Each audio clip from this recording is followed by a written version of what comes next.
So it's a bit like coming home when you come back to Leon in a way. Yeah, absolutely. I felt that way the other day. Having been here a number of times, and the way the staff welcomed us back was fantastic. Yeah, Nice to be back in the property this week as well. Sounds like you got what you wanted out of Bordeaux, but it must be nice to actually have something to prepare for this week. Yep. Last week served its purpose, but this week we get a full week of preparation, which we haven't really had before. A normal full week. For my side of it, that means a little bit more time, and to be able to go through a few more things. So really relish that. I know we seem to be coming back to injury updates every press conference we have, but can you just update how those guys are going? Yeah, good. So today everybody trained in different capacities and trained well. All selectable? Yeah. Yep. Sound that confident? Yeah, I'm just trying to think through it. It's like I'm not a selector, so I saw the team late last night, so I'm just trying to think who it was. So, yep. So just on Italy as well, they've never beaten you, but they seem to be a real team on the rise over the last couple of years. Yeah, absolutely. We've had close games with them in the past on tour. This year in the Six Nations, they pushed every team. Last year, they won some critical games. They really evolved their attack from what I can see. They had the fastest ball available in Six Nations. So that's better than Ireland. That's quick. So they know their game and they're playing it well.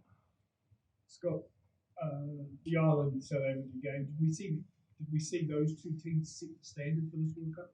I was hugely impressed with the intensity of the game. Set piece pressure was huge from both sides, but the defence and the movement and the collisions for as long as it was immense. And a lot of us just were really impressed with watching that game. So it's definitely the standard. What does a contest of that nature do amongst the camp? Does it get the boys buzzing, talking about it? Yeah, definitely get some buzzing. They can see it and they can feel it in the speed. It's not something we've talked about as a group at all. But like I said, the players have seen it and they've talked about it amongst themselves. And there's a buzz that excites them, That's the level that they want to play at. So it excites us. Do you feel that's the level, within this group's reach? Yeah, absolutely. Absolutely. We tested that a little bit last week. We got into each other. And today we trained at pace. And we're just trying to keep healthy. So we're trying to balance that between healthy athletes and training at that intensity and speed. Scott, was the Wallabies lost last night in what was essentially a virtual quarterfinal for themselves serve as a bit of a reminder as you go into what is perhaps a knockout match yourself? Yes and no. Yes, the fact that it's real for them, our close neighbours, for them, feeling for them. But I think we take that into every game. We've seen other close games and being pushed and coming close to the limit. So again, we'll just focus on what's in front of us. Yep. Bit of a low end for the Wallabies, but from a New Zealand perspective, New Zealand rugby need Australian rugby to be strong going forward. Yeah, we do. We're in the same competition as them, and we need their level to be very high, and we want to push each other so that we can get ready for test matches during the year. So we definitely need their standard high. Yeah. For local people here in Lyon, it's very surprising since the beginning of the tournament to see players sometimes in bicycle, like tourists or in restaurants. This week you will be in bubble, or they will have a free time. We will definitely prepare as normal for us. So we have an environment when we're in and we're focused and on. But we can't sustain that all day, every day. And the players are very good at jumping on the scooters and getting out and having a look at the city as well. And that's important for balance. They can't have their heads thinking rugby the whole time. So they need to be able to get out and refresh, enjoy each other's company, and enjoy what Leon and France have to offer. Just given the backdrop to this game, I guess it's something the nature of it. Do you have to say anything to get the team up, or is it? No, I believe it's there. Again, we've had an extended period to prepare. As coaches, we have to balance that because you can spend too long focusing on opposition. So we've had to balance that. But I feel as though the group's in a pretty good place. We understand what we need to do, both sides of the ball and our set piece. And we trained that reasonably well today.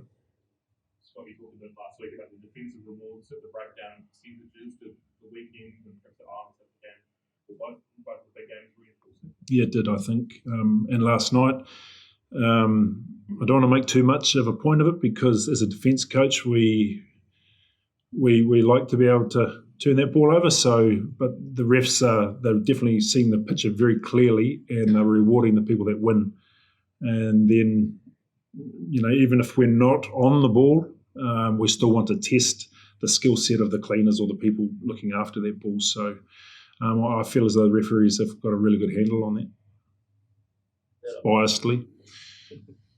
Scott, it's not often at a World Cup that the All Blacks fly under the radar, but I think we could say you guys definitely are at this one. Everyone's talking about France, obvious reasons. Everyone's talking about South Africa and Ireland.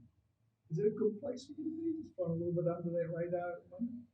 It depends who's looking at it, Mark. I know our group, we don't try and assess whether we are, like you say, above the radar or under the radar. We're just trying to go about our work and play to a standard and intensity and speed that we're after, so that we're ready when we need to be. Yeah. Would Ireland be a good quarterfinal matchup for this group? I have rats and possums on my property, and that's a trap right there. I know what a trap looks like. I know what it smells like, and that to me is a trap right there. Pure thing being, we deal with what's in front of us. Italy are a very good side, and if we look too far ahead or start thinking about others, we'll come undone. So we can't do that. Thanks for the trap. Yeah, I'm not allowed to use the slug gun. You mentioned needing Australian rugby to be strong. What needs to happen, you think, around Super Rugby?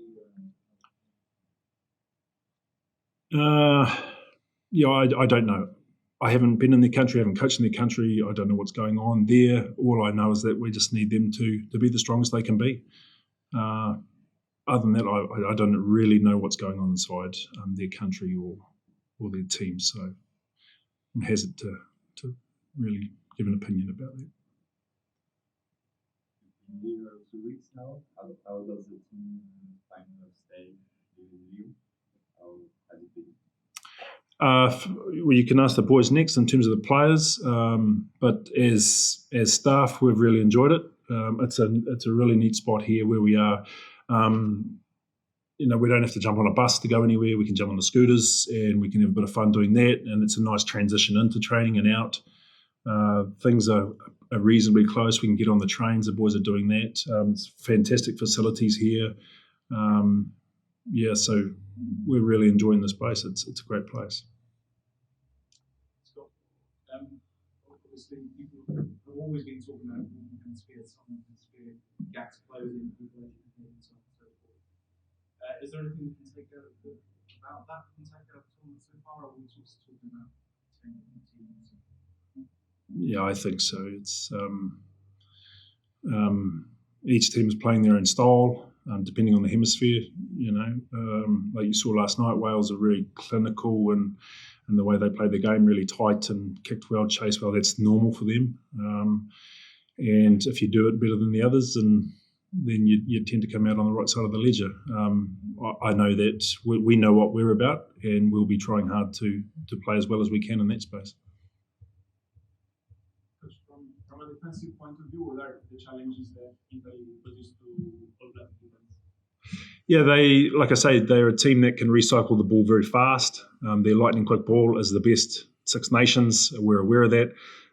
They have really upped their skill set in terms of their pass and running lines. Like they keep the defenders engaged for a long time and hold them.